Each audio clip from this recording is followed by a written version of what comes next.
Once upon a time, in a lush green backyard, lived an 80-year-old girl named Emma, who was known for her adventurous spirit and kind heart. Her constant companion was her energetic dog, Max, who was always ready for an exciting escapade. One sunny afternoon, as Emma and Max were exploring their familiar backyard, they stumbled upon something unusual. Standing in the middle of the garden was a large, beautifully decorated bird. Its roof was adorned with swirling patterns, and the walls were covered in tiny windows. It looked like something straight out of a fairy tale. "Wow, Max!" Emma exclaimed, her eyes wide with wonder. "I've never seen this birdhouse before. Let's go take a closer look." As Emma approached the birdhouse, a cheeky parrot named Charlie flew down from one of the windows. Well, if it isn't the little girl who lives in the house," Charlie greeted her sarcastically.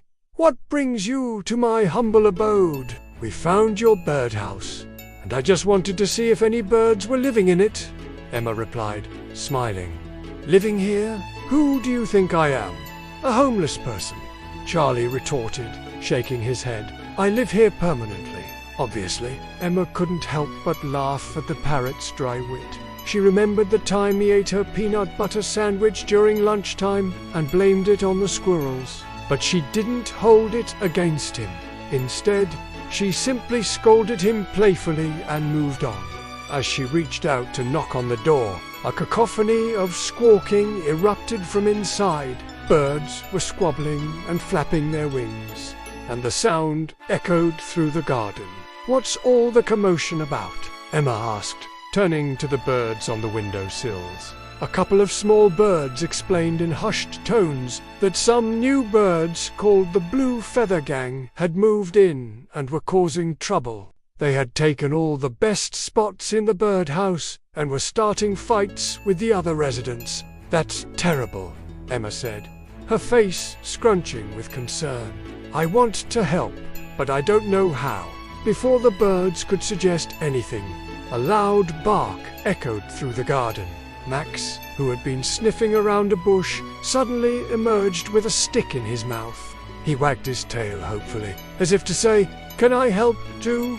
Emma knelt down and scratched him behind the ears. "You're a good boy, Max, but I don't think that will help," she said, chuckling.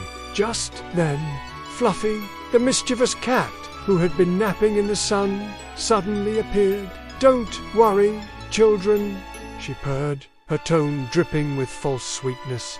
"I've got the perfect solution to evict those troublesome birds." Before Emma could stop her, Fluffy began climbing the birdhouse, her claws extended. Emma quickly grabbed her pet.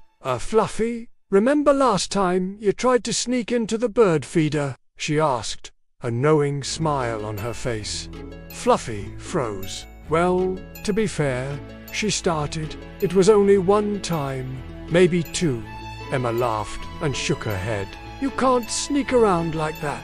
Besides, I already have a plan to help those birds." Ignoring Fluffy, Emma turned to Charlie. "Can you lead the way, please?" she asked. Charlie nodded and flew ahead, followed by Emma, Max, and Fluffy.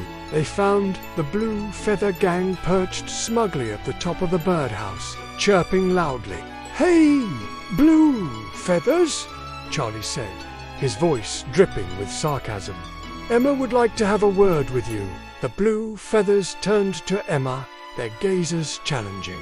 Emma stood tall, trying to look as imposing as possible. "You need to share the birdhouse with the other birds," she said firmly. "It's not fair to take all the best spots for yourselves." "Oh, really?" sneered one of the Blue Feathers. "And who gave you the authority to tell us what to do?" "I may be small," Emma retorted, "but I'm not afraid of you." The Blue Feather Gang exchanged glances, a smirk playing on their beaks. Just then, Max let out a loud bark, startling the Blue Feathers. Startled, they fluttered around, creating a flurry of feathers and noise. Seizing the opportunity, Emma and her companions moved quickly. With Charlie's help, Emma and Max managed to clear out the Blue Feathers' things. including their leader's prized comb. To make matters worse, Charlie took this chance to raid their stash of sunflower seeds, which they had been hoarding. When the blue feathers realized that they were being outsmarted, they decided it was time to retreat. They flew to a lower perch, grumbling about the injustice of it all. Emma, Max, and Charlie shared a triumphant smile. They had restored order to the birdhouse, and now all the birds could coexist peacefully. As the sun began to set, Emma gathered her pets and the birds for one last chat. "Remember," she said, "it was because you worked together that you were able to solve the problem. Teamwork makes the dream work." The birds chirped their agreement, and even Fluffy purred her approval. They all enjoyed the newfound peace of the birdhouse together. Later, as Emma, Max, and Charlie were returning home, Charlie couldn't resist a final jab. "You know, I didn't have to eat anyone's lunch today, so it's a win-win for me." Emma laughed and shook her head. She loved her quirky pet and the adventures they shared, and as they walked on, she knew there would be many more stories to come. Maybe one day she'd even get Fluffy out of trouble again.